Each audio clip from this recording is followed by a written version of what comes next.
हे मटण दुकाने बंद झालं, बिलकुल बंद राहतील जो नियम आहे तो, पण त्या दिवशी दारू दुकाने बंद असतील हा पण नियम आपल्याला पाळणं गरजेचं आहे ना.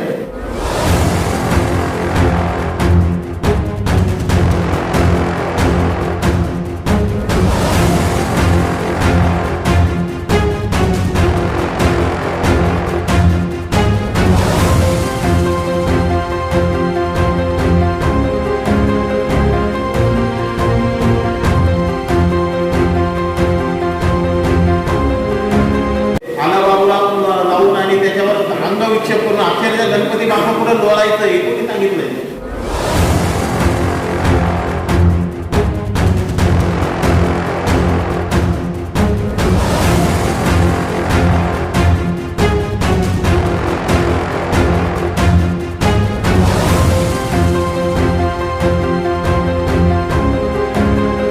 तुमचे पत्रकार बंधू आमच्यापर्यंत बऱ्याच तुमच्या भूसावळच्या सर्व बातम्या पोहोचवतात.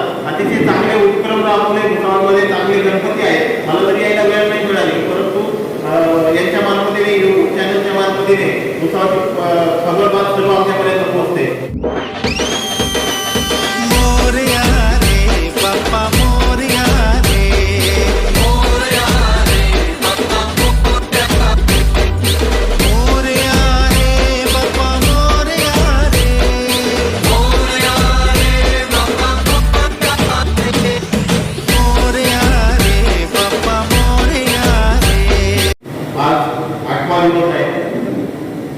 या निमित्ताने आज आयोजित केलेल्या शांतता समिती गणेश मंडळ पदाधिकारी यांच्या बैठकीसाठी उपस्थित सर्व सन्माननीय शांतता समितीचे सदस्य, प्रतिष्ठित नागरिक, गणेश मंडळाचे सन्माननीय पदाधिकारी, अध्यक्ष, उपाध्यक्ष, इतर सर्व पदाधिकारी, आमचे सर्व पत्रकार बांधव, माझे सहकारी अधिकारी डीवायएसपी श्री सोमनाथ वाघचौरे, पोलीस निरीक्षक श्री राहुल गायकवाड, पोलीस निरीक्षक श्री गजानन पडगर, पोलीस निरीक्षक श्री विलास शेंडे आणि आमचे सर्व उपस्थित पोलीस अंमलदार बंधू, खरं तर खूप वेळेस तुमच्यावर भडीमार झाला या सूचनांचा. वेळोवेळी मिटिंग झाल्या, ही कितवी मिटिंग असेल मलाही माहीत नाही, परंतु वारंवार आपण मिटिंग घेत आहोत. वेगवेगळ्या प्रकारच्या जेवढे काही या गणेश उत्सवात सहभागी होणारे लोक आहेत, जे स्टेक होल्डर्स म्हणतो आपण, त्या सर्वांच्या मिटिंगा वारंवार झाल्या आहेत.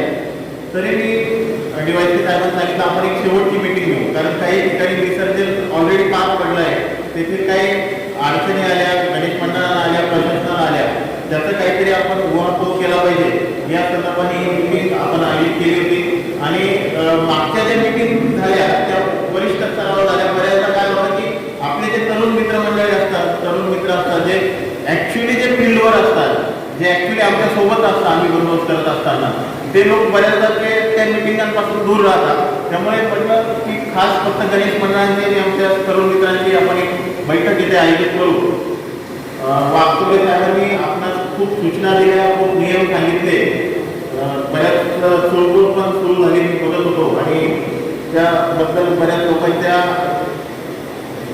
मनात असं आलेलं असेल की पोलीस काय फक्त आमच्या अडथळा निर्माण करण्यासाठी आहे का, फक्त आम्हाला फक्त सूचना देण्यासाठी, नियम सांगण्यासाठी, कायदे दाखवण्यासाठी, एवढ्यासाठी पोलीस आहेत का? तसं नाही मित्रांनो. एकतर पहिली गोष्ट मी सांगतो, कायदे नियम आम्ही बनवत नाही, तो बनवण्याचा अधिकार पण आम्हाला नाही. पोलिसांना अधिकार आहे कायद्याची, नियमांची अंमलबजावणी करणे. जे काही नियम असतील, कायदे असतील, ते एकतर आमचे विधिमंडळ राज्याचं किंवा देशाची संसद या दोघांनाच अधिकार आहे नियम कायदे बनवण्याचा. नियम काही आमचे मान्य सुप्रीम कोर्ट वगैरे जे असणार ते सर्वजण नियम बनवतात आणि घटनेप्रमाणे सर्व सुसंगत असे कायदे नियम असतात, त्याची पडताळणी करून मग त्या अंमलबजावणीची जबाबदारी पोलिसांवर येते. मग काय होतं, अंमलबजावणी करणारी यंत्रणा आम्ही आणि त्याचं पालन करणारे जनता तुम्ही. अंमलबजावणी करणाऱ्या यंत्रणेच्या विरोधात प्रत्येक वेळेस रोष निर्माण होतो. साहजिक आहे, आपल्या देशामध्ये कायदे पाळणं थोडंसं अवघड असतं. म्हणजे आपले, मी पर्टिक्युलर भुसावळची म्हणत नाही, पूर्ण संपूर्ण देशाची, आपल्या काश्मीरपासून कन्याकुमारीपर्यंत कायदे तोडणं, नियम तोडणं याच्यामध्ये पुरुषार्थ समजतात. सिग्नल तोडून पळून नंतर पुढे मित्रांची गप्पा मारताना तो पोलीस उभा असताना सुद्धा मी सिग्नल तोडून पळून आलो, बघ काय झालं का माझं. ह्या मोठ्या पुरुषार्थाने या गोष्टी आपण सांगत असतो, परंतु थोडक्यात आपला जीव तिथून वाचलेला असतो. सिग्नल तोडताना कदाचित दुसरा ग्रीनवाला फास्ट येत असतो ना, आपण तोडला तर टक्कर थोडक्यात टळलेली असते.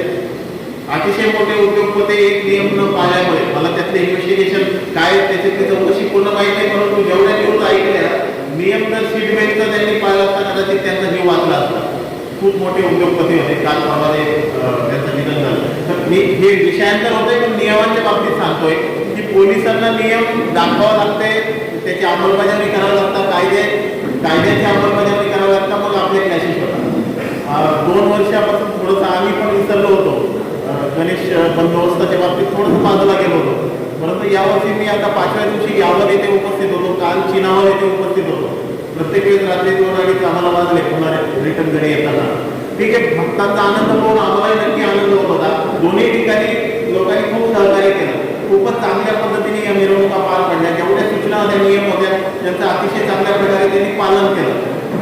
आता काही नियम बघा, आता आमच्या मित्रांनी सांगितलं की माझ्यांनी की मटण दुपारी बंद, बिलकुल बंद राहतील जो नियम आहे तो, पण त्या दिवशी दारू दुकाने बंद असतील, हा पण नियम आपल्याला पाळणं गरजेचं आहे. तो नियम का पाळत नाही आपण?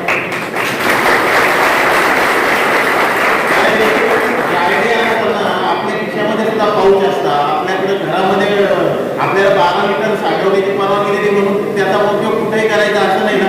आपण बाप्पाचं विसर्जन करतो आहोत, आपण ज्या देवाचं नाव कार्यारंभासाठी ज्याचं नाव घेतो, विद्येचं दैवत मानतो, मनोभावे 10 दिवस पूजा करतो.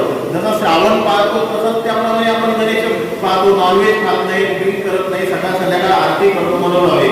आणि मग मी सर्व म्हणत नाही, पण काही त्यातले मंडळातले पदाधिकारी नसतील किंवा नाचणारे जे युवक असतात, दोन्ही ठिकाणचा आम्हाला अनुभव आला की आपण गाणी काय वाजवतोय, गाणं कुठलं वाजवतोय, आला बाबूला लावून आणि त्याच्यावर अंगविक्षेप करून अक्षरशः गणपती बाप्पा पुढे लोळायचं हे कोणी सांगितलंय? म्हणजे मी बघितलं का, एक उदाहरण देतं, यावरमध्ये एका तरुणाला दोघांनी उचलून गेलं, त्याच्या चपला त्यांच्या हातात होत्या, त्याला चपला घालायचं भान नव्हतं.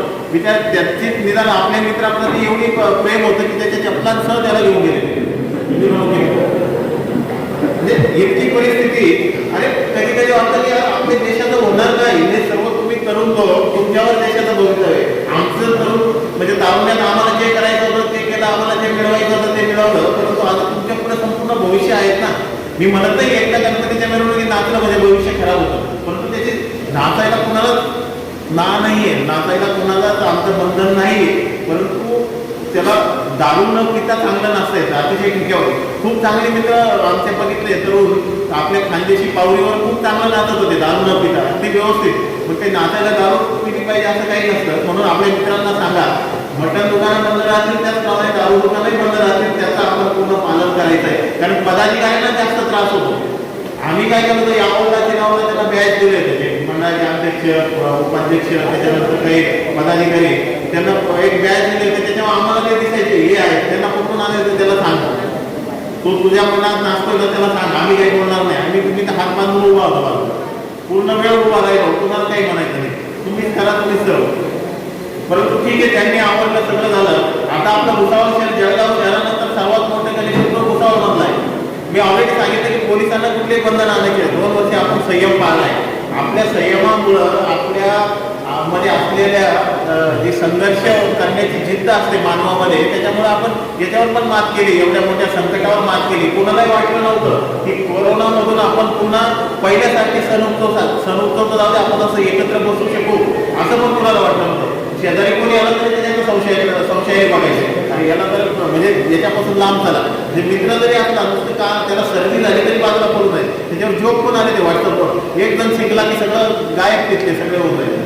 अशी परिस्थिती निर्माण झाली होती. मग आपल्याला हे बोनस लाईफ मिळालंय बघा. 2021 मध्ये बरेच लोक आपल्यामधले पुढे आले नाही, 22 मध्ये किंवा इथं बसलेले कितीतरी नाही 100% लोकांच्या ओळखीचा मिळाला, किंवा ज्यांना माहितीतला, अरे हा XYZ तो माझ्या माहितीतला होता, तो 2021 मध्ये गायब झाला, पुन्हा पुढे आला नाही, बिचारीची काही चूक नसताना. मग आपण 2022 पाहू शकलो, या वर्षीचे सर्व सण उत्सव आनंद साजरे करू शकलो, कारण आपल्याला हे बोनस लाईक मिळालंय, त्याचा चांगल्या पद्धतीने वापर करून अतिशय चांगल्या प्रकारे हे सर्व उत्सव आपण साजरे करू शकतो. आपण केले वास्तविक काय सांगितलं 7 दिवस तुम्ही अतिशय संयमाने अतिशय व्यवस्थित आम्ही तुमचे पत्रकार बंधू आमच्यापर्यंत बऱ्याच तुमच्या उत्सवाच्या सर्व बातम्या पोहोचवतात. अतिशय चांगले उपक्रम राबवले, उत्सवामध्ये चांगले गणपती आहेत. मला जरी यायला वेळ नाही मिळाली, परंतु यांच्या मार्फतीने यूट्यूब चॅनलच्या मार्फतीने उत्सवाची खबरबात सर्व आमच्यापर्यंत पोहोचते. अतिशय सुज्ञपणाने आपण हे सर्व सण उत्सव साजरे करतोय. मग पोलिसांनी दिलेल्या सूचना हे सुद्धा आपला सण उत्सव सुरळीत पार पाडण्यासाठी, ना की त्याच्यामध्ये अडथळा घालण्यासाठी. आम्हाला असं आहे रात्री 12 वाजेपर्यंत बंदोबस्त करायचाच आहे, असं नाही की आम्ही तुमचे 10 वाजता बंद करून आम्ही झोपायला जातो तुम्हालाही झोपाय, असं काही होणार नाही. 12 वाजेपर्यंत वाद्य वाजवण्याची परवानगी काहीच म्हणणार नाही. 12 वाजेपर्यंत बिलकुल वाद्य वाजवायचे, आनंदाने वाजवायचे. आपण अतिशय आनंदात जल्लोषात हा सण उत्साहात सण साजरा करायचा आहे. पण उत्साह याचा आपण उन्माद होत नाही हे पण लक्षात ठेवायचं. स्वातंत्र्य दिलेलं आहे आपले सर्व सण उत्सव साजरे करायला. स्वातंत्र्याचा अर्थ स्वैराचार पण होत नाही. स्वातंत्र्य जे आपल्याला मिळालेलं आहे ते काही बंधन घालून मिळाले तेच नियम आपले DYSP साहेबांनी सांगितले. जे स्वातंत्र्याला जे बंधन आहे ते बंधनांमध्ये आपण आपलं स्वातंत्र्य उपभोग करत असताना दुसऱ्याच्या स्वातंत्र्यावर पण बाधा येणार नाही याची पण आपण दक्षता घेतली पाहिजे. तर आपण आपले सण उत्सव साजरे करत असताना कुणाच्या भावना दुखावणार नाही याची पण आपण काळजी घेतली पाहिजे. कारण आपला देश कसा आहे, आपला देश सर्व जाती धर्माने त्याच्यामध्ये सर्व जाती धर्माचे बोली भाषावाले लोक राहतात आणि भुसावळ तर पूर्ण देशाचं प्रतिबिंब आहे. असं नाही की भुसावळमध्ये कुठल्या जाती धर्माचा कुठल्या बोली भाषेचा माणूस नाही असं कधी होणार नाही. म्हणजे भुसावळ इतकं विविधतेचं प्रतीक आहे की या आपल्या वेगवेगळ्या आस्थापना देश लेवलच्या नॅशनल लेवलच्या असल्यामुळे सगळ्या प्रकारचे जाती धर्माचे बोली भाषेवाले नागरिक इथं स्थायिक झाले आणि त्याच्यामुळे मोठ्या प्रमाणात रोजगार उपलब्ध झाला आहे आणि विविधता आपल्या भुसावळ शहरामध्ये आलेली आहे. मी कधी भुसावळ पाहिलं नव्हतं तरी भुसावळचं नाव ऐकलेलं होतं. भुसावळला मोठं रेल्वे जंक्शन आहे एवढं तरी माहिती होतं कॉलेजला असताना वगैरे. मग या भुसावळ आता 2 वर्षापासून आम्ही सर्वजण आम्ही इथं 2 वर्षापासून आहे. आधी असं ऐकलं होतं जळगावमध्ये आलो चार्ज घेतला तेव्हा असं सांगण्यात आलं की तुम्हाला अर्धा वेळ भुसावळमध्ये जावं लागेल. पण असं झालं की अर्धा काय 5% वेळ सुद्धा भुसावळमध्ये येण्याची गरज पडली नाही.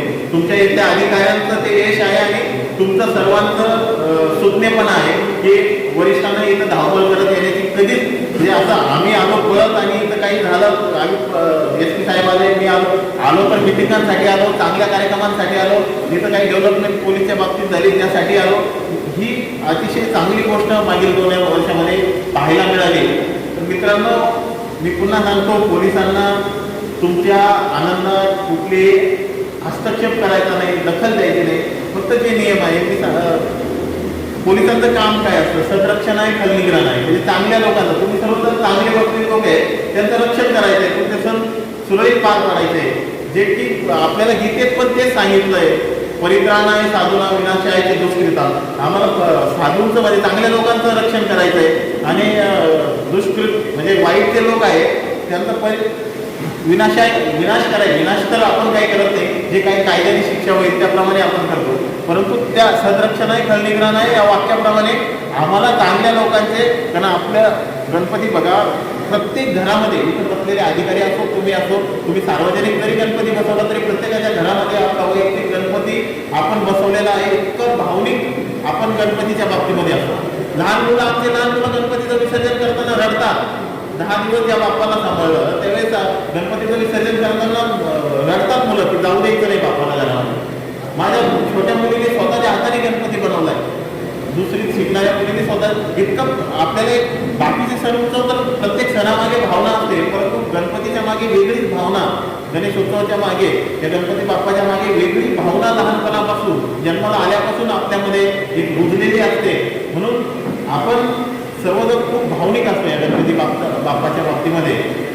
त्या भावनेचा कोणीतरी गैरफायदा घेऊ नये याची पण आपल्याला लक्षात घ्यायची. म्हणून कुणाच्या धर्मस्थळासमोर जाऊन आपण काहीतरी वेगळा प्रकार केला म्हणून आपला धर्म मोठा होतो. कृपा करून आपण हे डोक्यात ठेवतो. कृपा करून आपण दुसऱ्याचा आदर केल्याने आपण मोठा होतो ना की आपण दुसऱ्याचा अपमान केल्याने मोठा होतो. ते वैयक्तिक बाबतीत होतं, सार्वजनिक बाबतीत होतं, सगळ्या बाबतीत हेच लागू होतं. समोरच्याला आदर द्या आपल्याला दुप्पट आदर मिळतो.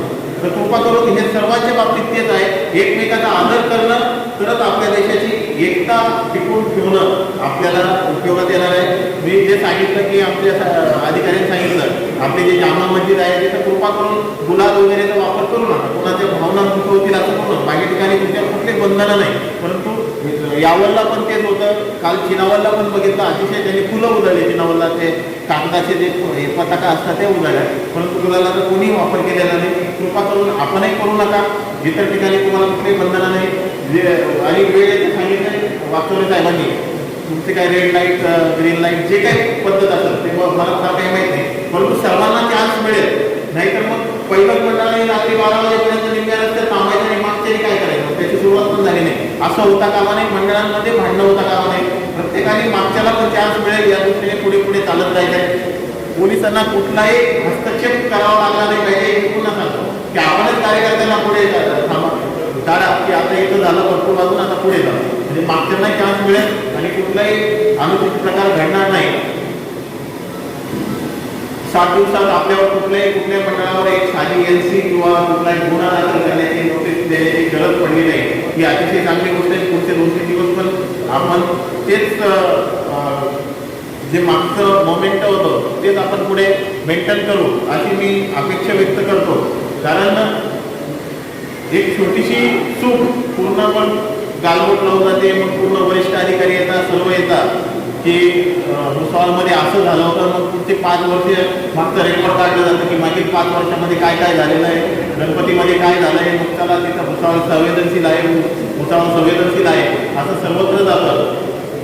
त्यामुळे कृपा करून त्या गोष्टींपासून लांब राहत. छोटीशी चूक आपल्याला अनेक वर्ष त्याचं प्रायश्चित आपल्याला घ्यावं लागतं. कोणीतरी म्हटलंय कुछ ऐसे भी मंजर है तारीख के पन्नों में गमों ने खता की और सदियों ने सजा पाई. एक छोट्याशा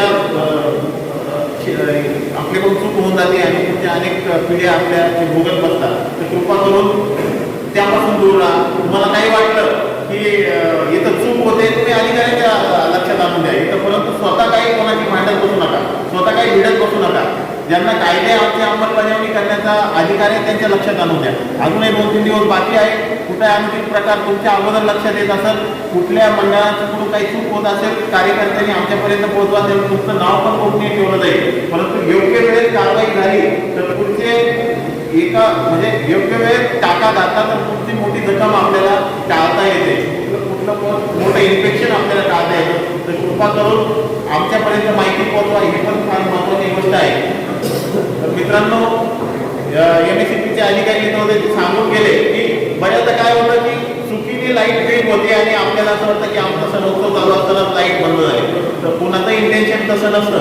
MSCPच्या अधिकाऱ्यांनी आम्हाला पूर्वी सांगितले, आताही सांगितलं आणि आधी कार्यालयात येऊन पण सांगितलं की एक टेक्निकल प्रॉब्लेम असतात. अचानक लोड वाढला, लाईट ट्रिप होती, ठीक आहे, त्यांनी वेळेत ते रिपेअर केले पाहिजे एवढी अपेक्षा आपण त्यांच्याकडून घेऊ शकतो. परंतु लाईट जाणारच नाही असं आपण कोणी सांगू शकत नाही. ही टेक्निकल गोष्ट असते, ती कधी कमी जास्त होऊ शकते. तर कृपा करून आपल्या सर्वांना ते सांगा, लाईट ट्रिप म्हणजे मुद्दाम घालवणे वगैरे हे कधी अफवावर कुठला विश्वास ठेवू नका. बाकीच्या ज्या काही अफवा तुमच्यापर्यंत येत असेल आमच्यापर्यंत पोहोचवा. नाहीतर फक्त प्रत्येक नागरिक साध्या देशातला पोलीस आणि पोलीस साध्या देशातला नागरिक हे कागदावर चांगलं दिसतं, मात्र अंमलबजावणी करताना ते काही होत नाही. प्रत्येक नागरिक पोलीस असतो, त्याच्यामध्ये पोलीस दडलेला असतो, ती भावना असते. म्हणून ते शेअर करा आणि आम्हाला एक साध्या देशात म्हणजे पोलीस आम्ही पण पोलिसातल्या गणवेशातले सामान्य नागरिक आहोत याची प्रचिती आम्हाला येऊ द्या. तुमच्या आनंदात आम्हाला सहभागी होऊ द्या ना. आम्हाला आमच्या घरच्या गणपतीचं विसर्जन करता येत नाही, ते आमचे घरी पत्नी मुलं कसे कुठं विसर्जन करता येईल मागच्या कित्येक वर्षांपासून आम्हाला माहीत नाही. परंतु तुमच्या विसर्जनामध्ये आम्हालाही तो आनंद आम्हाला साजरा करता येतो. त्यामुळे तुम्ही पोलिसांचं कार्य करा, आम्हाला पण सामान्य माणसाप्रमाणे थोडासा आनंद घेऊ द्या अशीच अपेक्षा व्यक्त करतो. आणि जाता जाता हेच सांगतो की कृपा करून कुणी नियम मोडण्याचा प्रयत्न करू नका किंवा आग्रहही करू नका की साहेब थोडी शिथिलता द्या, 12 नंतर 15 मिनिट द्या, हे करा ते करा. कृपा करून ते आमच्या हातात नाही. माननीय सर्वोच्च न्यायालयाच्या गाईडलाईन्स आहे, त्या अधिकाऱ्याने कारवाई नाही केली तर त्याच्यावर कारवाई करावी लागते. त्यामुळे कृपा करून ते कुणी रिस्क घेऊ नका. 12 खूप तुम्ही सकाळी 8 वाजता सुरू करा, 9 वाजता 10 वाजता सुरू करा, काही प्रॉब्लेम. तुम्ही दिवसभर नाचा, कुणालाही काही अडचण नाही. आम्ही आहे कुठे दिवसभर, काही प्रॉब्लेम नाही. पण 12 नंतर मात्र एक इथे देणं शक्य होणार नाही, कारण ते आमच्याही मर्यादा पलीकडचं आहे, आमच्या आवाक्याच्या बाहेरचं आहे. त्यामुळे कृपा करून आपण कुठले इलिगल जे आग्रह असतात ते धरू नका, कारण तोच अनुभव येतो. 12 वाजले की बरेचसे आग्रह करा. इव्हन आमचे शांतता समितीचे सदस्य असो, गावचे पोलीस पाटील असो, नेते मंडळी असो, ते आग्रह करतात की साहेब थोडंसं एक 5 मिनिट वेळ वाढून द्या. तर कृपा करून तो आग्रह तुम्हाला आम्हाला ते करणंही शक्य नाही. त्यामुळे आपण स्वतःहून 12 वाजायला काही वेळ बाकी आहे, स्वतः कार्यक्रमात वेळ संपलेली आहे. आपण त्याला जिथं तुम्ही असणार तिथं बंद करा आणि नंतर आपण पायी आपल्या बाप्पाला विसर्जनासाठी घेऊन जाऊ शकता. बाकीचे जे नियम काय ते आपल्याला लेखी पण कळवले आहे. बाकी साऊंडच्या बाबतीमध्ये आपला कुणाला त्रास होणार नाही. आता ठीक आहे, त्यांनी सांगितलं की डीजेचाही वापर इथे होत असतो. आता आम्ही ऐकलेच काही म्हणणार नाही, पण साऊंड पोल्युशन होणार नाही. तर नाहीतर मग डीजेचा वापर आपला पूर्ण भुसावळ शहराला आपलं गाणं ऐकावायचं काही घेणं नाही आपल्याला. आपल्या मनात जेवढे कार्यकर्ते नाचता आहे त्यांना ऐकावं, नाहीतर रात्रीचा अजून माझ्या कानात जे आवाज येत आहे ना ते अजून पण येत आहे. तर कृपा करून आपल्या मंडळापर्यंत आवाज सीमित ठेवा, नाही सगळ्या भुसावळला किंवा साकेगावपर्यंत आपल्याला ऐकू जाईल याच्याशी काही देणं घेणं नाही आपल्याला. कारण ते नाचताना लक्षात येत नाही, नंतर मग आपले डोकं मायग्रेन वगैरे बरेचसे त्रास आपल्याला सुरू होतात. तर त्या आवाजावर थोडं बंद ठेवा, कारण सर्वांना तुमच्या आवाजाशी बाकीच्यांना घेणं नाही, ते त्यांच्या मंडळात नाचत असणार आहे. आपल्या मंडळापर्यंत आणि आम्ही तिथं असल्यामुळे आम्हालाही तुमचा आवाज ऐकू येणार आहे. बाप्पाचे काम तर फार मोठे आहे, त्यांना आवाज ऐकू येणार आहे. त्यामुळे कुणालाही त्याचं काही अडचण नाही. आपण आपला आवाज मर्यादित ठेवा, एवढंच मी सांगू इच्छितो. नंतर उगाच ते साऊंड नॉईज लेवल मीटरमध्ये रिडिंग आलं, नंतर गणेश उत्सव संपल्यानंतर मग आम्हाला ती कारवाई करण्यात आणि त्याचे खूप मोठमोठे 2 लाख, 1 लाख, 1.5 लाख असे दंड आहेत, त्याचे प्रोव्हिजन आहे. तर कृपा करून तसं काही होऊ देऊ नका. आपला सण अतिशय शांततेत उत्साहात साजरा करा. पुन्हा एकदा तेच सांगतो की जल्लोषात साजरा करा, पण उन्मादात नको. पोलीस दिसला की त्याच्या अंगावर गेलंच पाहिजे. कृपा असं करू नका. आम्ही त्याच्याशी काही म्हणणार नाही. आमच्याकडे ड्रोन आहे, व्हिडिओ कॅमेरा आहे, काही म्हणणार नाही. मला माहिती आहे एकदम ज्याचा वजन 35 किलो पण असतं तो पण अंगावर येत होता का? 35 किलो वजनाचा, माझं वजन 82 किलो आहे, तो 35 किलो वाला माझ्या अंगावर येत होता. हा तुम्ही बंद करता आमचं वाजले, म्हटलं हो बाबा बंद करतोय, आम्हाला नियम आहे ते पाळावं लागतात.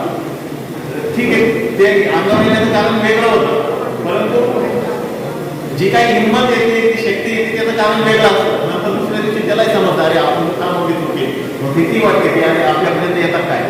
ते आम्ही काय आकाश बुद्धीने काम करत नसतो, आकाश बुद्धीने करायचं पण नसतं काम, परंतु नियम पाळण्याचं, शांतता आवाज ठेवण्याचं मेन काम आमचं आहे. बाकीचं नियम अंमलबजावणी काम आमचं आहे, नियम पाळण्याचं काम तुमचं आहे. आणि आपण एकमेकाच्या हातात हात धरून काम केलं तर ते योग्य होईल. नाहीतर मग तुम्ही आमच्यावर दोष द्यायचे, आम्ही तुमच्यावर दोष द्यायचं आणि हे चालतच राहायचं. लोकशाहीमध्ये जनता आणि प्रशासन यांनी काम केलं पाहिजे, नाही एकमेकावर दोष देऊन काही उपयोग नाही. धूळ चेहऱ्याचे ती आईना साफ करताना असं होता कामा नाही. आपल्या चेहऱ्यावर धूळ आहे आणि आपण आरसात पुसत बसलो तर धूळ कुठं आहे ते समजणार नाही. तर कृपा करून आपण प्रत्येकाने आपल्या काही चुका आहे, प्रशासनाच्या काय चुका आहे, त्यांच्यामध्ये कसं समन्वय, संवाद महत्वाचा आहे आणि संयम महत्वाचा आहे. संयम आमच्यातर्फे पण आम्ही थोडंसं काही झालं लगेच लाठी उभारून तुमच्या मागे लागलो असं होतं कामा नाही. संयम आमच्या अधिकारी कर्मचाऱ्यांकडून पण राहिला पाहिजे, संयम कार्यकर्त्यांकडून पण राहिला पाहिजे, जेणेकरून 2 वर्षानंतर हा जो आनंद आपल्याला अनुभवायला मिळतोय. कारण माणसाच्या जीवनामध्ये बघा अनेक दुःख, संकट, अनेक अडचणी असतात, अनेक चिंता असतात. आणि आजचा दिवस गेला, उद्याचं काय होईल, मग काहीतरी आनंदाचे क्षण आपण बघत असतो, काहीतरी आपल्या आयुष्यात आनंदाचे क्षण येते. मग हे सण उत्सव तेच आहे, आनंदाचे क्षण. त्यापैकी हा सर्वात मोठा 10 दिवस चालणारा हा आनंदाचा क्षण आपल्यासाठी असतो, ज्याच्यामुळे देशाच्या अर्थव्यवस्थेला सुद्धा मोठा हातभार लागतो. बघा गणपती बाप्पा आले म्हणजे अर्थव्यवस्थेमध्ये किती सर्व प्रकारच्या छोट्या घटकांपासून अगदी मजूर आपला दुर्वा विकणारा मजूर असो, फुल पानं विकणारा कष्टकरी असो, त्याच्यापासून तो मूर्तिकार असो, डीजेवाला असो, वाजंत्रीवाला असो, प्रत्येकाला रोजगार मिळतो, आपल्यालाही आनंद मिळतो. अशा प्रकारे सर्व बाबतीत या सणामुळे चालना मिळते, उत्साहाचं वातावरण निर्माण होतं. या वातावरणाला गालबोट लागू नये, जसे आम्ही आहोत तसे तुम्ही पण आहोत. उद्या मला सर्व चेहरे पाठ झाले, उद्या मी इथं असता विसर्जनाच्या वेळेस काही झालं तर मी तुम्हाला पकडणार की बाबा तू होता मीटिंगमध्ये आता का वेगळा, तसं होता कामा नाही. आपण सर्वजण सहकार्याने काम करू आणि हा गणपती बाप्पाचा उत्सव अतिशय आनंद आनंदात शांततेत पार पडू एवढीच बाप्पा चरणी प्रार्थना करतो. तुम्हाला आपली पहिली भेट झाली गणपतीमध्ये. मागच्या मीटिंगला मी काही कारणास्तव आलो येऊ शकलो नव्हतो. तर ह्या गणेशोत्सवाच्या आमच्यातर्फे पोलिसांना मी खूप खूप शुभेच्छा देतो. बाप्पा आपल्यावरील सर्व संकटे दूर करो. येणारं वर्ष पुढील वर्षाच्या गणपती बाप्पापर्यंत अतिशय आनंदात जावं. कुठल्याही प्रकारचे असले करोनासारखे संकट आपल्यावर येऊ नये. आपल्या सर्वांची भरभराट होऊ हीच सदिच्छा व्यक्त करून माझ्या दोन शब्द संपवतो. जय Hind.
Subscribe now and press the bell icon.